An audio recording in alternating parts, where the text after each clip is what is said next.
드루킹 재판도 한번 보겠습니다. 양지민 변호사님, 이게 의견서라는 거를 제출을 했는데 고 노회찬 의원 관련해가지고 내가 한 진술이 거짓말이라고 얘기를 했어요. 그렇습니다. 지금 드루킹 같은 경우에 그 정치자금법 위반으로 이제 재판을 받고 있죠. 그래서 재판부에 본인의 이제 의견서를 제출을 한 건데요. 그때 당시에 사실은 이제 검찰 수사를 받으면서 드루킹이 내가 5천만 원을 노회찬 의원에게 지급을 했는데 2천만 원, 3천만 원 나눠서 줬다라고 하면서 그게 이제 불법 정치자금이라는 취지였죠. 근데 돌연 지금 입장을 100% 바꿔서 4천만 원은 정당한 강의료로 지급을 했고 그게 인원수랑 실제로 참석했던 사람들에 대한 1인당 얼마 이렇게 계산을 해서 정당한 강의료였다라고 하니까 사실은 지금까지 본인이 주장해 왔던 것과 완전히 다른 진술이고요. 그러니까요. 왜 그렇게 진술을 했냐라고 이제 보니까 업무방해 사건에 대해서 특검이 추가 기소를 하지 않거나 아니면 해당 사건에 대해서 판단을 받을 수 있도록 하겠다라면서 이제 회유를 했다라고 주장을 하고 있습니다. 그래서 본인은 특검의 이런 회유를 내가 노회찬 의원에게 정치자금을 지급했다라고 진술을 하라는 의미구나라고 받아들였고 그래서 그 회유를 자기는 받아들인 것이다라고 지금 주장을 하고 있습니다. 그럼 김광선 변호사, 이게 검찰에 가서 조사를 받을 때하고 재판 시작되니까 말을 바꾸는 거는 이건 어떻게 봐야 되는 거예요?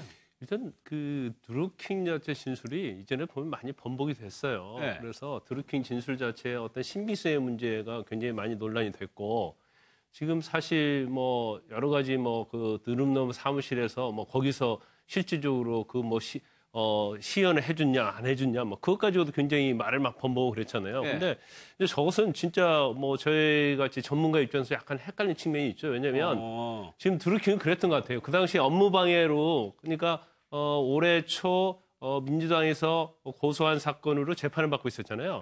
근데 그 사건이 다른 사건이 추가 기소가 안 되면 그것만 가지고는 자기가 석방이 될 것이다. 집행유예를 이제 그렇게 생각했던 것 같아요.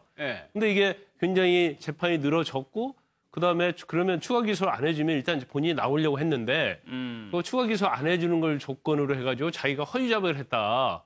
그래서 5천만 원을 경고부 회원들로 받아서 뭐 2차례 걸쳐서 노회찬 의원에게 전달했다는 이런 식으로 얘기했단 말이에요.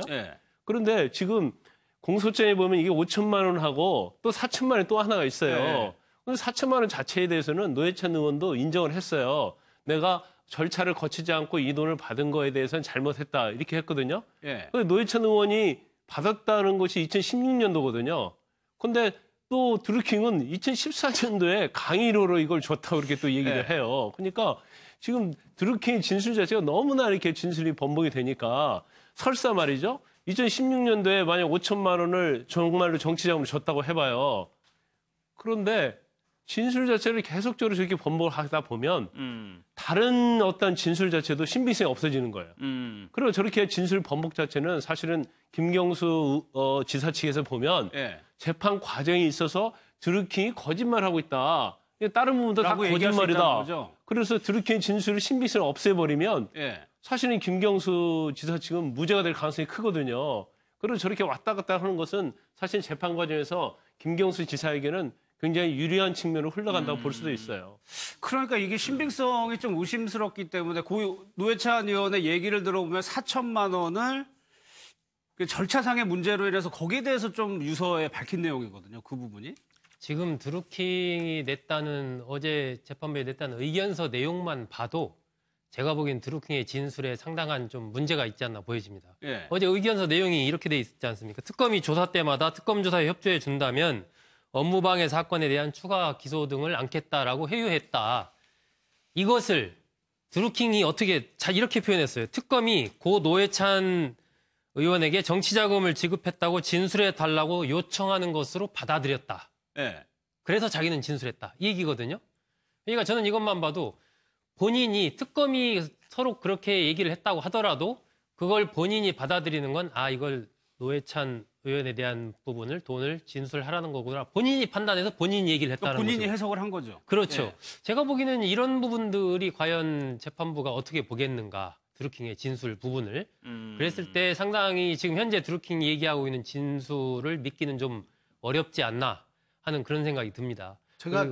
이것이 이제 또 당시에 부터 그런 얘기를 했던 것도 아니고 지금 바로 이제 그 의견서를 제출하면서 한 노회찬 전 의원이 여러 가지 극단적인 선택을 한 지 한 3개월 지금 뭐 지났지 꽤 않습니까? 지났죠. 예, 그런 시점에서 지금 이런 얘기를 한다라는 것은 결국은 이제 재판이 본격화되면서 자신의 재판, 그 형량에 유리한 그걸 받기 위한 아마 이제 변호사의 조력을 좀 받았겠죠. 그래서 아마 이렇게 좀 진술을 지금 바꾸고 있는 것이 아닌가 그렇게 생각합니다. 예. 일단 그 노회찬 전 의원이 사망하고 나니까 저렇게 바뀌는 거 아니에요. 어제 의원이 이제 특검과 관련된 분하고 이제 이야기를 나누다 보니까 절대 피의자를 회유하고 온 국민이 지금 관심을 갖고 있는데 저렇게 불리할 결과가 나올 것에 대해서 왜 회유를 하겠느냐, 왜 바게닝을 하고 흥정을 하고 그러겠느냐, 그럴 리가 없다는 건데 제가 상식적으로 봐도 500명에게 4만 원씩 걷어서 2천만 원씩 이 두 차례에 걸쳐서 4천만 원의 강의를 주었다라고 하는 건데 아무리 국회의원이고 후원자라고 하더라도 강의료로 2천만 원 주기는 어려운 거거든요. 뭐 많이 줘야 뭐 200, 300 정도 줄 수 있는 건데 저거는 뭐 연예인이 공연료에 버금가는 거고 그리고 1인당 4만 원씩 내서 거기에만 썼겠느냐 이거예요. 식사도 할 것이고 아니면 대관료도 있을 거고 뭐 여러 가지가 있는데 결국은 드루킹이 자신에게 유리한 쪽으로 오히려 신뢰성을 떨어뜨리는 지금 증언을 자꾸 하고 있는 거라고밖에 보여지지 않습니다. 어쨌거나 진술을 바꾼다는 것이 오락가락하는 모습을 좀 보이고 있는 상황인 것 같습니다.